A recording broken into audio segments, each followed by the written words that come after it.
Mom, I gotta ask you something. Hi. What does it mean to you when someone says you're one of the good ones?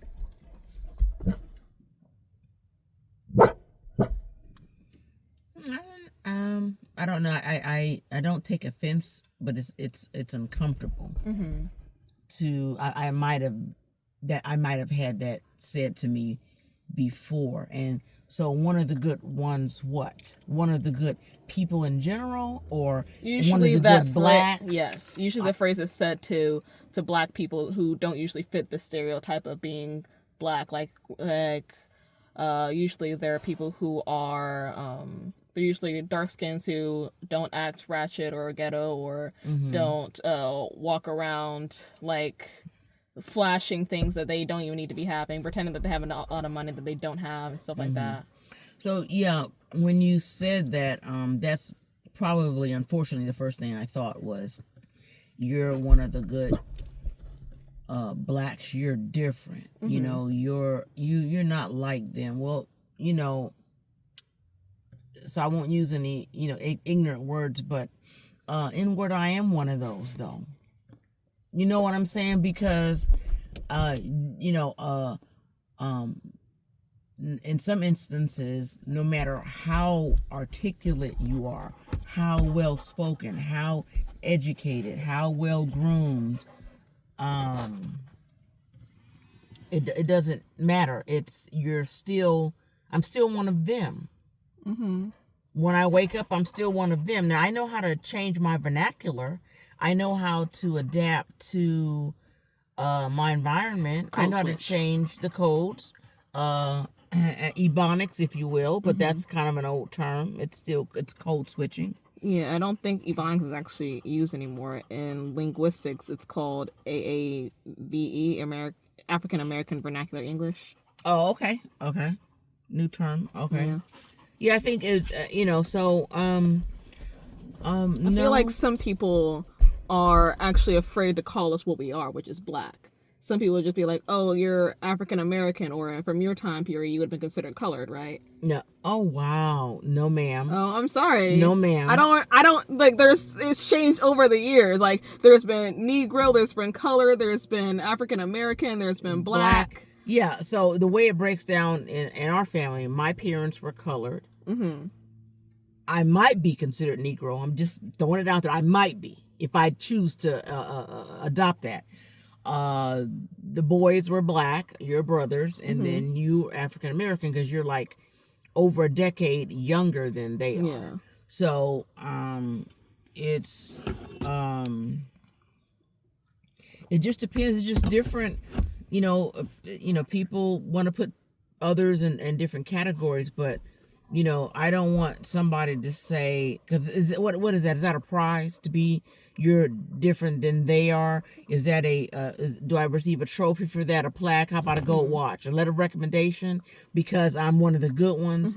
If I'm one of the good ones, I want to be one of the good ones because I belong to Jesus Christ, not because I'm,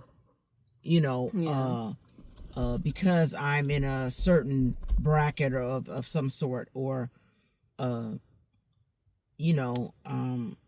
would like to be known as a decent person. Nobody's good, if you want to go get down to the nitty gritty, but we all can do good things. And something that goes along with being called one of the good ones is that you could I think step downward from it. It's like, oh, you're whitewashed, or you want to be white so badly. That's what a lot of people say to people who don't fit their stereotypes. Like, so what, you want me to say and we're this and we're that? You want me to attempt to rob you? What do you want? I think it kind of goes back to the makes me think of the mindset of if you're living in the projects or the hood or whatever, and you're trying to move on out of that, and you have an opportunity to go to college, that's a problem for some people. But who puts me in the mindset of a person not necessarily from the hood, but from a town that's tough, is Michelle Obama. She's very educated, very poised, very professional, very intelligent, very well groomed.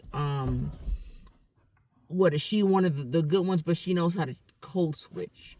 she gets out there and she can dance and she can party and hoop, got her master's degree and all that. But then she comes back and returns to first lady, which, former first lady. And that's, I don't know, that's somebody who can relate to other people and adapt to an environment that that puts them in a position to say, I can sit in the boardroom and talk to those people and listen and, share ideas, but I can also go to the hood, to the south side of Chicago, and deal, in that same environment. I'm not a Michelle Obama, in the sense that I don't think I know how to act in the White House.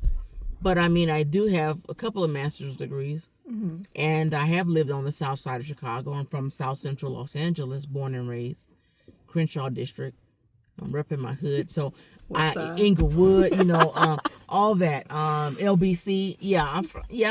And so, but I don't necessarily act like that, but I can be, I know how to party too, but I just think that it's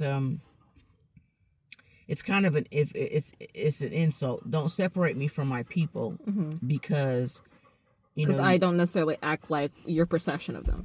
Right. Your perception of, the angry or loud black woman. And that's actually one reason why a lot of people don't like Tyler Perry shows.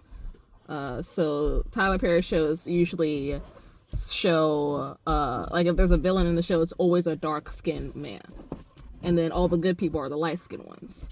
So Tyler Perry shows usually have some form of subconscious colorism in there. So I guess the light skins are supposed to be necessarily one of the good ones, and then dark skins are not. And we know that's not true. You know what I'm saying? I mean, it might be more dark skinned people, but I see that that's changing as well. But yeah, I think we should be viewed as individuals, not as a monolithic group who thinks the same, acts the same, votes the same, because we are monolithic, but we're diverse in our thinking and stuff. But people want to kind of group us in a what is the term, generalized. But I know that all dark skinned people aren't bad. All light skinned people aren't good. In different races, all whites aren't the same. And same with any of the other groups.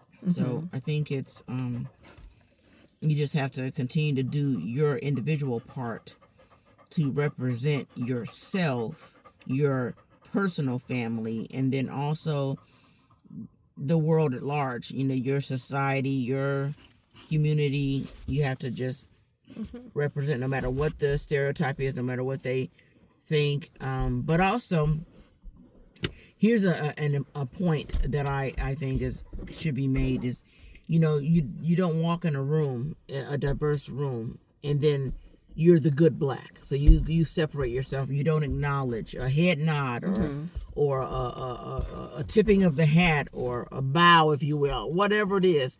Acknowledge, because if it was time to divide the room, where are you gonna stand? Who's gonna help you? If you want to be the lone raisin in a bowl of cream of wheat, right? And it's time so those folding chairs in Alabama. How about those folding chairs in Alabama? Right? I'm not saying that was right, but I'm so proud of the little dude who jumped off in there and swam across to help. Was he one of the good ones? Now that's what I mean when I say you're one of the good ones. You know how to fight. Okay, in that case. You stand up for your own people. You stand up for what's right. I was thinking about this. Listen, the good ones are this. I don't care what your race is, your ethnicity, your religion, your sexual preference, or whatever. you're a good one if you can get out there in the trenches and fight. If you're in the military, I don't care where you come from, who you're married to, whatever. Can you fight? Can you help me kick the enemy's ass? That's a good one. I don't care where you come from. So, yeah, there's no, you better just know who you are, and, to the point where let the water roll off the duck's back, and name calling, throwing stones, whatever. You get up and you say, well, that doesn't, describe me, but I'm still gonna get up and do my part. But yeah. So bottom line for you, being called one of the good ones is not an insult to you. You said is or is not? Is not. Would you consider it an insult to yourself? I mean, I don't want to, it's not good to be easily offended, but I'm not. It's not a prize statement to me. It's not something to be, oh, they think I'm great, and then set myself apart from the rest of the group. Yeah. Because, like I said, and if you're on a back road, you don't want to be in with the loud ones or the whatever. You might want to consider who you want to roll with if you're in danger. That's all I'm saying. Yeah. All right. Well, the end. Thank you for being part of this video, Mom, and thank you for watching. If you like this video, don't forget to like, comment, subscribe, and I'll see you guys next time. Bye. Bye.